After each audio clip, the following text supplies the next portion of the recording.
আজ বঙ্গভবন ছাড়ছেন মোহাম্মদ শাহাবুদ্দিন। আরও 1 মাস থাকার সুযোগ থাকলেও কেন এত তড়িঘড়ি? চিকিৎসার নামে বিদেশে পালানোর ফন্দি। তার বিরুদ্ধে থানায় হচ্ছে একের পর এক মামলা। বেরিয়ে আসছে তার অপরাধ জগতের যত ফিরিস্তি। শাহাবুদ্দিনের বিরুদ্ধে মামলা, গ্রেপ্তার প্রসঙ্গে নানা প্রশ্ন। তার অপরাধের বিচার হতে সংবিধানের 51 ধারা কোনো বাধা হবে না। তাহলে কেন তাকে গ্রেপ্তার করা হচ্ছে না? আর তড়িঘড়ি করে কেন বঙ্গভবন ছাড়ছেন শাহাবুদ্দিন চুপ্পু? বিএনপি কি তাহলে তাকে সেফ এক্সিট দিতে চাচ্ছে? এসব বিষয়ে বিস্তারিত জানতে ভিডিওটিতে লাইক দিয়ে না টেনে শেষ পর্যন্ত দেখুন।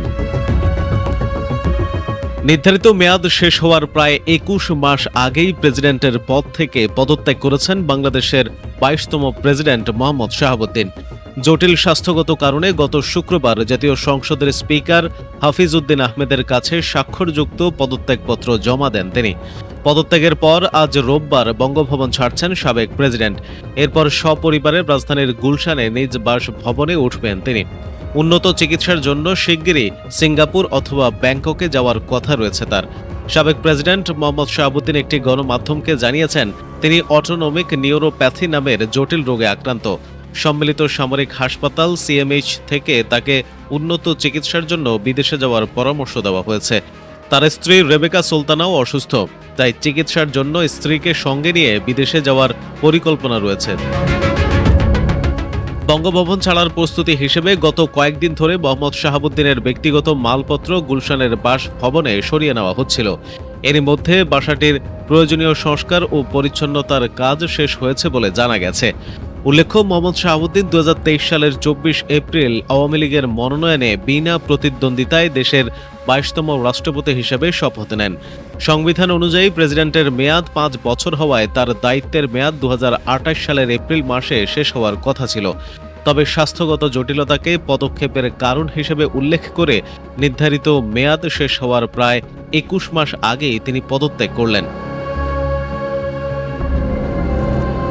শাহাবুদ্দিনের বিরুদ্ধে মামলা, গ্রেপ্তার প্রসঙ্গে নানা প্রশ্ন, যা বলছে সংবিধান। পদত্যাগের বিষয়টি আলোচনায় আসার পর থেকে তাকে গ্রেপ্তার করার দাবি জানিয়ে আসছে বিরোধী দলগুলো। এমন অবস্থায় জনমনে প্রশ্ন দেখা দিয়েছে, সদ্য সাবেক এই রাষ্ট্রপতির বিরুদ্ধে কোনো আইনি ব্যবস্থা নেওয়ার সুযোগ রয়েছে কিনা। সাবেক রাষ্ট্রপতির বিরুদ্ধে এরই মধ্যে একটি মামলা রয়েছে ঢাকার একটি আদালতে। তবে তিনি শুক্রবার বলেছিলেন, সংবিধানের অনুচ্ছেদ 51 অনুযায়ী তার বিরুদ্ধে মামলা করা যায় না। কিন্তু সাবেক এই রাষ্ট্রপতির অতীত কর্মকাণ্ডের জন্য মামলাটি হয়েছে। এই মামলাটির বিচার ও ব্যাখ্যা জানতে চাইলে সাংবাদিকদের আইনমন্ত্রী মোহাম্মদ আসাদুজ্জামান বলেন, যখন ব্যাখ্যার প্রয়োজন আসবে তখন ব্যাখ্যা দেওয়া যাবে। পদত্যাগী মোহাম্মদ শাহাবুদ্দিন জুলাই আন্দোলনের সময় রাষ্ট্রপতির দায়িত্বে ছিলেন। তখন অনেকে মারা গেছেন, সেক্ষেত্রে তাকে দায়ী করা যাবে কিনা এমন প্রশ্নের জবাবে আইনমন্ত্রী বলেন, না, রাষ্ট্রপতিকে এখানে প্রোটেকশন দেওয়া আছে, এটাতে রাষ্ট্রপতি প্রোটেক্ট, যা বলছে সংবিধান। বাংলাদেশের সংবিধানে রাষ্ট্রপতির জন্য যে দায়মুক্তির বিধান রয়েছে তা মূলত রাষ্ট্রপতির দায়িত্ব পালনকালের সময় প্রযোজ্য।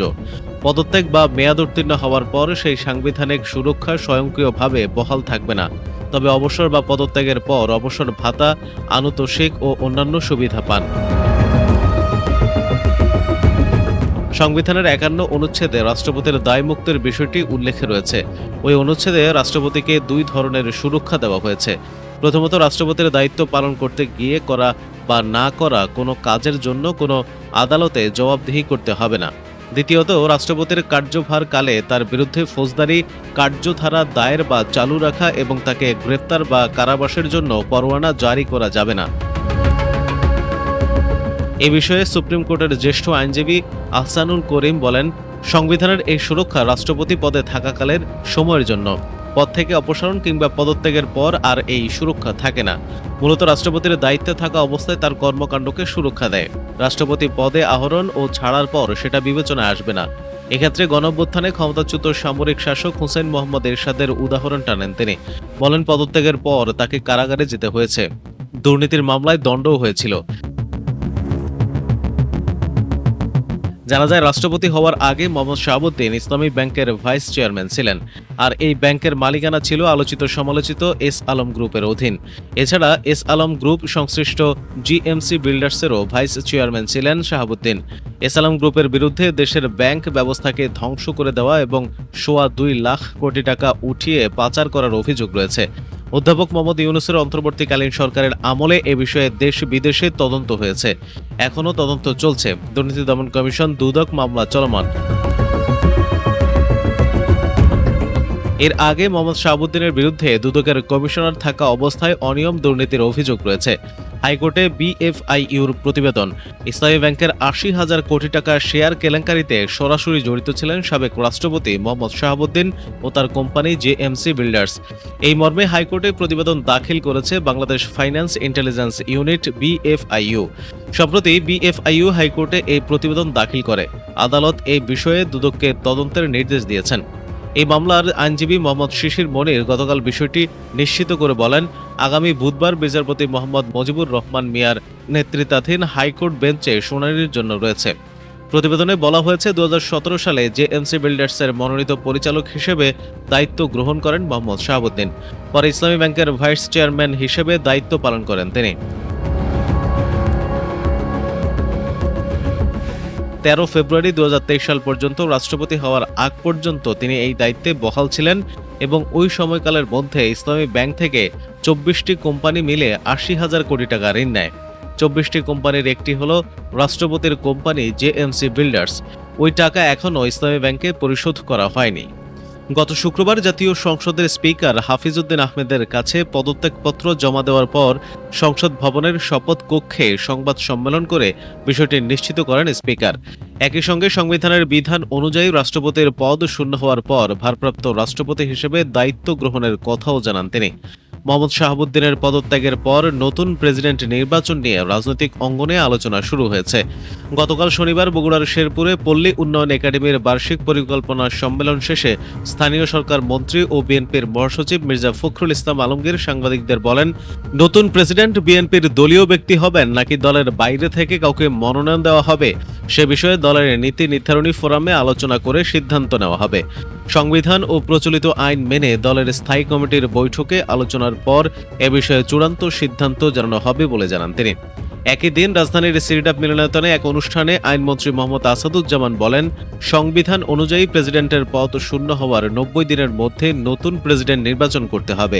আগামী ৬০ দিনের মধ্যে জাতীয় সংসদের অধিবেশন বসার কথা রয়েছে। পরবর্তী অধিবেশনেই নতুন প্রেসিডেন্ট নির্বাচনের বিষয়টি আলোচনার মাধ্যমে নিষ্পত্তি করা সম্ভব হবে বলে আশা প্রকাশ করেন তিনি। এজন্য আলাদা কোনো বিশেষ অধিবেশন আহ্বানের প্রয়োজন হবে না বলেও জানান আইনমন্ত্রী। প্রেসিডেন্টের পদ শূন্য হওয়ার পর সংবিধান অনুযায়ী জাতীয় সংসদের স্পিকার হাফিজউদ্দিন আহমদ ভারপ্রাপ্ত রাষ্ট্রপতির দায়িত্ব নিয়েছেন। নতুন প্রেসিডেন্ট নির্বাচিত হয়ে শপথ নেওয়া পর্যন্ত তিনি এই দায়িত্ব পালন করবেন। এ সময় প্রেসিডেন্টের আনুষ্ঠানিক ও সাংবিধানিক কার্যক্রম তার মাধ্যমেই পরিচালিত হবে। সংসদ সচিবালয় সূত্র জানিয়েছে, মোহাম্মদ শাহাবুদ্দিন বঙ্গভবন ত্যাগ করার পর ভারপ্রাপ্ত প্রেসিডেন্ট হিসেবে হাফিজউদ্দিন আহমদ সেখান থেকেই প্রেসিডেন্টের কার্যালয়ের কার্যক্রম পরিচালনা করবেন। তবে বঙ্গভবনে অফিস করলেও বাসভবন হিসেবে তিনি সংসদ ভবন এলাকায় স্পিকারের সরকারি বাসভবনেই থাকবেন। বঙ্গভবন দেশের গুরুত্বপূর্ণ সাংবিধানিক ও রাষ্ট্রীয় কেন্দ্র। বাংলাদেশে নিযুক্ত বিদেশি রাষ্ট্রদূতেরা সেখানে প্রেসিডেন্টের কাছে পরিচয়পত্র পেশ করেন। বিদেশি রাষ্ট্রপ্রধান ও গুরুত্বপূর্ণ অতিথিদের সঙ্গে বৈঠক সহ বিভিন্ন রাষ্ট্রীয় আনুষ্ঠানিকতা এবং জাতীয় দিবসের নানা আয়োজনও বঙ্গভবনে অনুষ্ঠিত হয়। নতুন প্রেসিডেন্ট দায়িত্ব নেওয়ার আগ পর্যন্ত এসব কার্যক্রম ভারপ্রাপ্ত রাষ্ট্রপতির নেতৃত্বেই পরিচালিত হবে। ভারপ্রাপ্ত প্রেসিডেন্টের দায়িত্ব গ্রহণের পর আজ রোববার বেলা ১১টায় সাভারের জাতীয় স্মৃতিসৌধে শ্রদ্ধা নিবেদন করবেন হাফিজউদ্দিন আহমদ। এরপর দুপুর 12:30টায় তিনি বিএনপির প্রতিষ্ঠাতা ও সাবেক রাষ্ট্রপতি জিয়াউর রহমান এবং বিএনপির প্রয়াত চেয়ারপারসন বেগম খালেদা জিয়ার সমাধিতে শ্রদ্ধা জানাবেন।